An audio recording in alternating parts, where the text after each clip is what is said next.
Welcome to the Archaeology Studio. Today's episode shares 3 key lessons about writing and editing in archaeology. Writing and editing are 2 different but related skills that ideally can work together. In this video, I would like to share 3 of the key lessons that I have learned as a writer and as an editor. While my experience relates mostly with archaeology, the lessons in this video can apply across the genres of science, education, and entertainment. I never would claim to be perfect in my writing or editing. Rather, I hoped that these lessons will be useful for you. Lesson 1. Write and edit what you know. Lesson 2. Communicate directly. Lesson 3. Communicate efficiently. Lesson 1 is the most frequent advice ever given to a writer, and I would extend this advice to an editor as well. Write and edit what you know.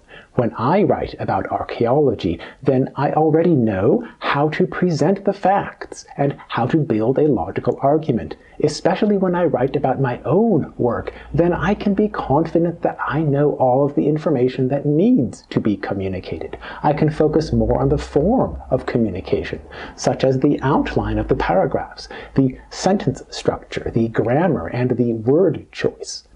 When I write about a topic that I do not know, such as pharmacology or basketball, then I will make mistakes, even with the most basic points about what people do when they practice pharmacology or when they play basketball. I can learn more about these topics, talk with people who know these topics well, and hopefully decrease the mistakes in my writing. Nonetheless, my writing always would be missing the detail and authenticity of a professional in the topic. In these cases, I need to recognize the limits of my knowledge and experience, and then, potentially, I can write effectively within those limits. If I step outside those limits, then my work will suffer for it. When I edit manuscripts in archaeology, then I know how to identify the parts that need to be clarified, the parts that need to be corrected for factual errors, the parts that should be emphasized more, and the parts that could be streamlined more efficiently. When I know the subject matter, then I can make editing decisions that improve the communication without sacrificing the accuracy and the significance of the work.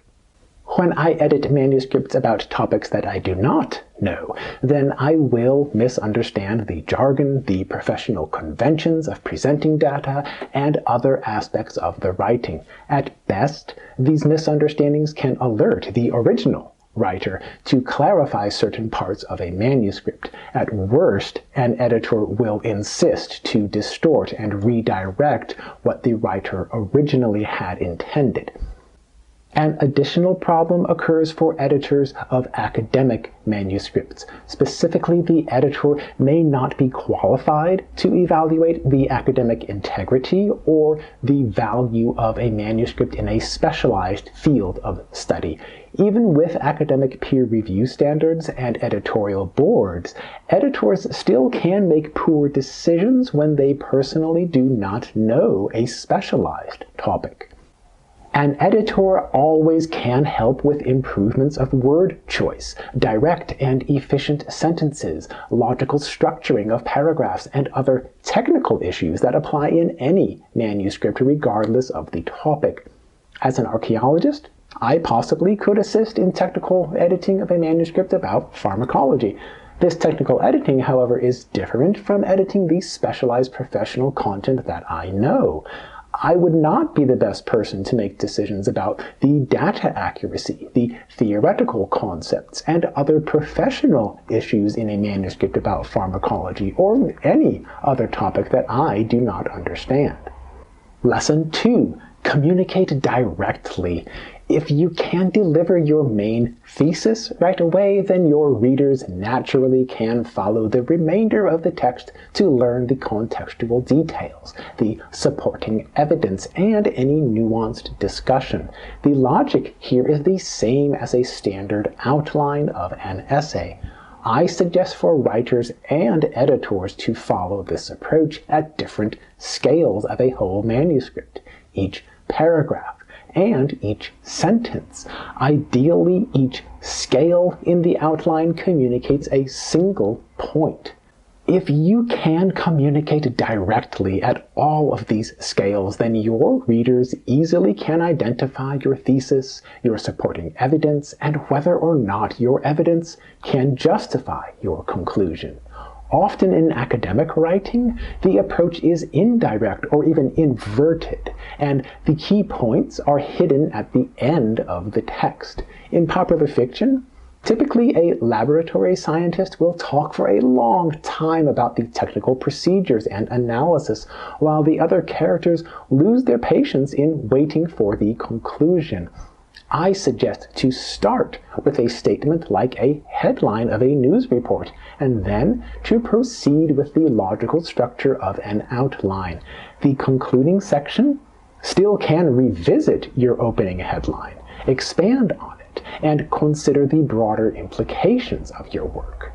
As an editor, I read a complete manuscript first, and then I consider how to improve the logical structure of an outline at the largest scale.